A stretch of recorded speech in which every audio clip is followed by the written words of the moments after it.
जय भीम साथियों, खबर है जिला फर्रुखाबाद से, उत्तर प्रदेश के जिला फर्रुखाबाद से। वहाँ पर एक ग्राम पड़ता है, थाना जहानगंज के अंतर्गत। वहाँ पर एक मूर्ति बाबा साहब अम्बेडकर की कल रखी गई, कल उद्घाटन हुआ उसका। आज़ाद समाज पार्टी के जिला अध्यक्ष भी वहाँ पहुँचे, वहाँ पर प्रदेश महामंत्री भी पहुँचे, वहाँ पर मंडल प्रभारी भी पहुँचे।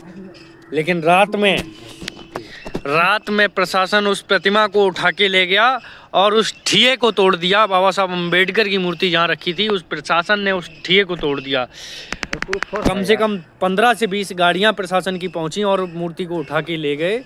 तो आप ये सोचना चाहिए प्रशासन के लोगों को, जबकि इस मूर्ति को लगाने में प्रधान की सहमति थी और जगह ग्राम समाज की बचत की पड़ी थी, और प्रधान जो था वो समर्थन में था कि लग जाए मूर्ति। बाबा साहब अम्बेडकर ने सबके लिए सब कुछ किया है। उसने ये बोला, जब ग्राम प्रधान समर्थन में है और बचत की जगह है तो उसमें प्रशासन को क्या लेना देना था। प्रशासन को क्या दिक्कत हो गई कि प्रशासन की क्या ज़मीन पर वो मूर्ति रखी गई, ये बात कहना चाहूँगा। सरकारी ज़मीन थी, बचत की ज़मीन पड़ी थी, उसका मालिक प्रधान होता है। प्रधान जिसे चाहे उसे पट्टा भी करवा सकता है। और उसने सार्वजनिक काम ये किया था कि बाबा साहब अम्बेडकर की प्रतिमा वहाँ पर रखवा दी और प्रशासन ने रात में जाके उस प्रतिमा को हटवा दिया। ये बहुत ही गलत है और अन्याय है। फर्रुखाबाद प्रशासन, होश में आओ।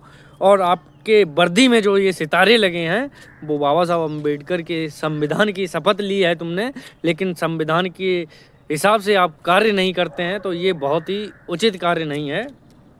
आपको सोचना चाहिए कि आज आपके घर की भी महिलाएं अगर सुरक्षित हैं और आपके घर की महिलाएं अगर आगे बढ़ पा रही हैं, पढ़ पा रही हैं, उसका कारण केवल बाबा साहब अम्बेडकर हैं और भारतीय संविधान है।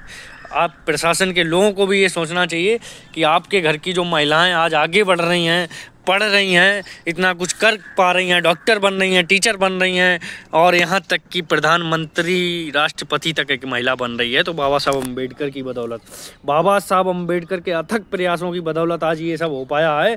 अगर बाबा साहब अम्बेडकर ना होते तो शायद ही है देश मनुस्मृति से चल रहा होता और देश में महिलाओं को कपड़े तक पहनने का अधिकार नहीं होता। जब महिलाएं, दलित समाज की महिलाएं अपने तन को ढक लेती थी तो उनको कर टैक्स देना पड़ता था, उनके स्तनों को दबाया जाता था, तो ये बहुत ही अन्याय था। उस अन्याय को ख़त्म किया बाबा साहब अम्बेडकर ने भारतीय संविधान लिखकर। लेकिन आप जैसे लोग इस तरीके से हरकतें कर रहे हैं, मूर्ति रात में उठा ले जा रहे हैं, लोगों पर मुकदमे लगा रहे हैं, तो ये कहाँ तक ठीक है। आपको सोचना चाहिए, किसी ने कोई जुर्म तो कर नहीं दिया था, या शांति व्यवस्था उससे नहीं बिगड़ रही थी। भाई बाबा साहब अम्बेडकर के कौन खिलाफ है? कोई नहीं था उस गांव में, लेकिन आप प्रशासन के लोगों ने जानबूझकर ऐसा किया। ये बहुत ही गलत है। जहानगंज थाना इंचार्ज जी से निवेदन करूंगा कि वो मूर्ति पुनः वहीं स्थापित कराई जाए और उसमें आप अपना पूरा सहयोग दें। बस इतना ही कहना चाहूँगा। जय भीम, नमो बुद्धाय, जय भारत, जय संविधान।